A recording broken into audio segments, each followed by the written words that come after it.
keteladanan ini dilakukan dan dimiliki oleh para pemimpin-pemimpin negara, Allah karim, maka makmurlah rakyat. Begitupun Imam Ali Zainal Abidin bin Hussein bin Ali bin Abi Thalib, cicitnya baginda Rasul yang selamat dari pembantaian padang Karbala, karena beliau anaknya Husain bin Ali bin Abi Thalib waktu itu sakit keras sehingga tidak ikut terlibat berperang membantu bapaknya. Beliau waktu meninggal dunia didapati ternyata ada bekas tanda hitam di kedua belah pundaknya, bekas hitam. Ternyata setelah ditelusuri, Allah karim, ini disebabkan karena beliau setiap malam setelah bangun sholat tahajud, beliau membawa sendiri karung gandum beras, karung gandum maksudnya, karena dulu belum ada, di sana tidak ada beras, dia bawa sendiri untuk membagi-bagikan secara sembunyi-sembunyi kepada masyarakat pada waktu itu. Sehingga waktu di zamannya banyak orang heran, kok kenapa tiba-tiba ada bantuan datang secara misterius tanpa ditahu dari mana asalnya. Ini seorang dari cicitnya baginda Nabi, dari anaknya Imam Husain yang dibantai, beliau diberikan gelar As-Sajjad, orang yang banyak bersujud kepada Allah. Nah, ini pun hikmah yang bisa kita ambil jamaah. Di malam Lailatul Qadar, di malam 10 akhir Ramadan, banyak orang yang datang ke masjid. Alhamdulillah.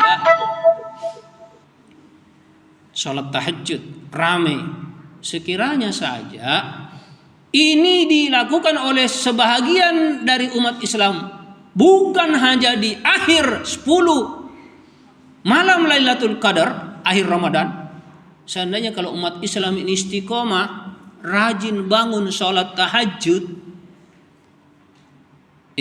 ahabbul amal ilallah adwamuha wa in qalla, amal yang paling disenangi, dicintai oleh Allah walaupun sedikit tapi tetap berkekalan, istiqomah, maka masya Allah akan terbentuk satu kesatuan jamaah kaum muslimin yang hatinya hidup mencintai Allah dengan akrab, dekat dengan Allah.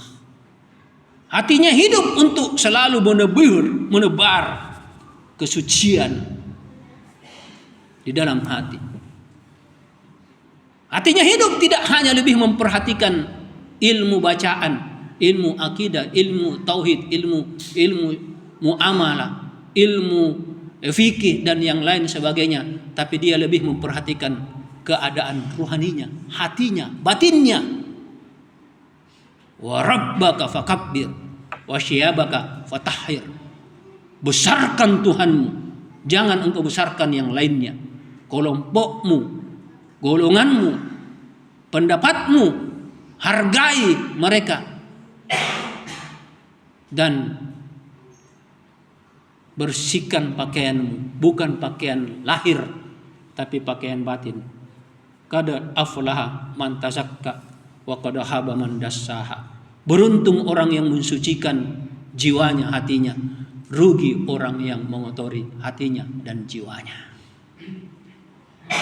Beruntung kita pulang ke Allah tanpa membawa beban penyakit.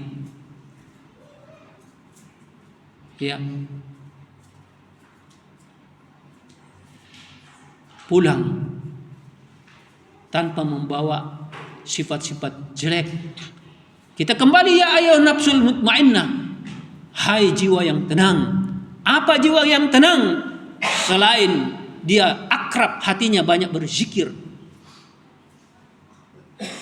akrab hatinya banyak istighfar, akrab hatinya banyak baca Quran dan mentadabburkan, akrab hatinya tenang jiwanya dengan banyak bersolawat, tapi hatinya juga tenang, bersih dari bibit-bibit penyakit benci kepada saudaranya, dendam kepada saudaranya, iri hati kepada saudaranya, membenci kepada saudaranya. Apalagi sekarang banyak orang yang mengaku ahli ilmu Islam tapi gemar mencaci, mencela, mengolok-olok, menghina-hina saudaranya, mengata-ngatai saudaranya dengan kata-kata yang kasar. Inilah hakikat puasa. Tahan mulutmu, jangan hanya menahan makanan dan minum. Tahan amsik alaika lisanuka. Di antara apa yang dikatakan oleh Rasulullah, jalan untuk keselamatan, tahan lidahmu dari berkata-kata. Kalau kamu berpikir untuk berkata yang tidak baik, lebih baik diam. Kul khairan aw liyasmut. Rasul, makanan pun kalau beliau tidak suka, beliau diam, tidak mencela. Bahkan orang kafir beliau tidak pernah mencela. Sementara kita mengaku cinta-cinta kepada Nabi, ahlus sunnah, tapi mulut kita gemar mencela. Mulut kita mengolok-olok, mulut kita mencela, menghina-hina saudara. Mulut kita gemar untuk mencaci maki saudara kita dengan kata-kata yang kasar. Laisal mu'minin bit-ta'an walal la'an walal fahisyah. Bukan sifatnya orang mukmin itu orang yang suka mencela. Bukan sifatnya orang mukmin itu yang suka melaknat, menghina, mencaci maki. Bukan sifatnya orang mukmin itu yang gemar untuk berbuat dosa dan maksiat. Sibabul muslim fusuk. Menghina, mencela orang muslim itu sifat kefasikan. Sebagaimana pernah dulu Abu Zar Al-Ghifari sempat mencela Bilal bin Rabah, tapi Nabi marah.